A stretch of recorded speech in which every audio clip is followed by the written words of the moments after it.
Hi friends, welcome to Suma రుచులు. ఈరోజు ఈ వీడియోలో మనం చుక్కకూర రైస్ ఎలా ప్రిపేర్ చేసుకోవచ్చు అన్నది చూద్దాము. ఈ చుక్కకూర రైస్ ఎలా ప్రిపేర్ చేసుకోవాలో తెలుసుకునే కంటే ముందుగా నా ఛానల్ని కనుక మీరు ఫస్ట్ టైం చూస్తున్నట్లయితే సబ్స్క్రైబ్ చేసుకోండి. సబ్స్క్రైబ్ చేసుకున్న తర్వాత పక్కన వచ్చే బెల్ ఐకాన్ని కూడా క్లిక్ చేయండి. అప్పుడే నేను చేసిన ప్రతి వీడియో నోటిఫికేషన్ మీకు వచ్చి నా వీడియోలన్నీ మీరు మిస్ కాకుండా ఉండొచ్చు అన్నమాట. మరి ఇంకెందుకు ఆలస్యం, ఈ చుక్కకూర రైస్ ఎలా ప్రిపేర్ చేయాలో తెలుసుకుందాం పదండి. ఈ చుక్కకూర రైస్ ప్రిపేర్ చేసుకోవడానికి ముందుగా స్టవ్ పైన ప్యాన్ పెట్టుకుని వేడి చేసుకోవాలి. ప్యాన్ వేడైన తర్వాత అందులో ఒక 4-5 స్పూన్ల నూనె వేసుకుని నూనె బాగా కాగనివ్వాలి. నూనె బాగా వేడైన తర్వాత అందులో పల్లీలు వేసుకుని వేయించుకోవాలి. ఈ పల్లీలను బాగా వేయించుకోవాలి. మనం ఈ చుక్కకూర రైస్ చేసుకోవడానికి నూనెతోటే చేసుకోవాలండి. నెయ్యితో చేసుకుంటే అంత టేస్ట్ బాగుండదు. ఈ చుక్కకూర రైస్ మనకి నూనెతోటే చేసుకుంటేనే టేస్టీగా ఉంటుంది. పల్లీలు వేగిన తర్వాత ఒక 2 స్పూన్ల ఆవాలు కూడా వేసుకుని ఫ్రై చేసుకోవాలి.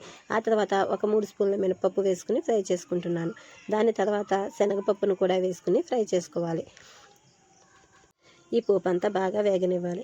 ఈ పోపు బాగా వేగిన తర్వాత ఇందులో జీడిపప్పును కూడా వేసుకుని వేయించుకోవాలి.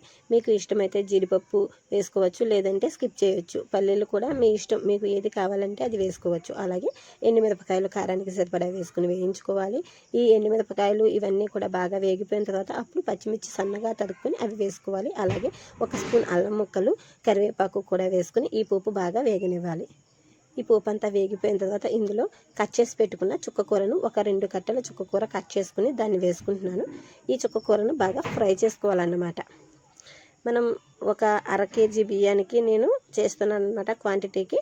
దానికి తగ్గట్టుగా చుక్కకూర ఒక 2 కట్టలు అయితే మనకి పులుపు కరెక్ట్గా సరిపోతుంది.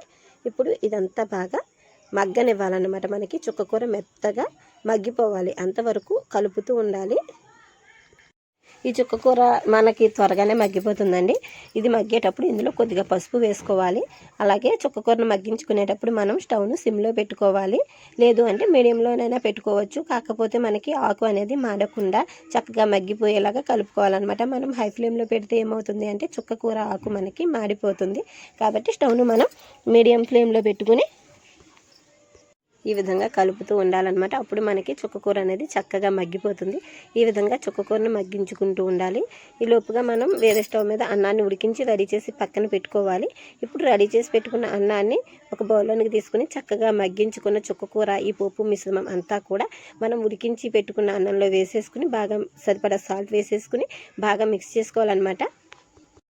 ఈ చుక్కకూర పోపు మిశ్రమం మనం వేసి మిక్స్ చేసేటప్పుడు అన్నం మనకి వేడిగా ఉన్న అన్నంతో చేసుకుంటే టేస్ట్ బాగుంటుంది. అన్నం బాగా చల్లారిపోతే మనకి ఈ టేస్ట్ అంత బాగుండదు అనమాట. రైస్ అన్నం కొంచెం వేడిగా ఉండగానే ఈ చుక్కకూర మిశ్రమం వేసేసుకుని బాగా మిక్స్ చేసుకుంటే అప్పుడు మనకి రైస్ అనేది టేస్టీగా వస్తుంది. ఈ విధంగా రైస్ అంతా బాగా మిక్స్ చేసేసుకున్న తర్వాత ఇందులో సన్నగా కట్ చేసుకున్న ఫ్రెష్ కొత్తిమీరను కొద్దిగా వేసుకుని బాగా మిక్స్ చేసేసుకుంటే మనకి రైస్ అనేది మంచి ఫ్లేవర్తో చాలా టేస్టీగా ఉంటుందన్నమాట.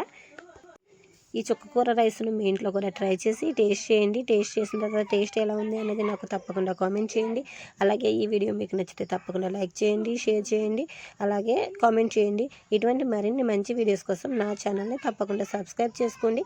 సబ్స్క్రైబ్ చేసుకున్న తర్వాత పక్కన వచ్చే బెల్ ఐకాన్ని కూడా క్లిక్ చేయండి. అప్పుడే నేను చేసిన ప్రతి వీడియో నోటిఫికేషన్ మీకు వచ్చి నా కొత్త వీడియోలన్నీ మీరు మిస్ కాకుండా ఉండొచ్చు అనమాట. Thank you friends.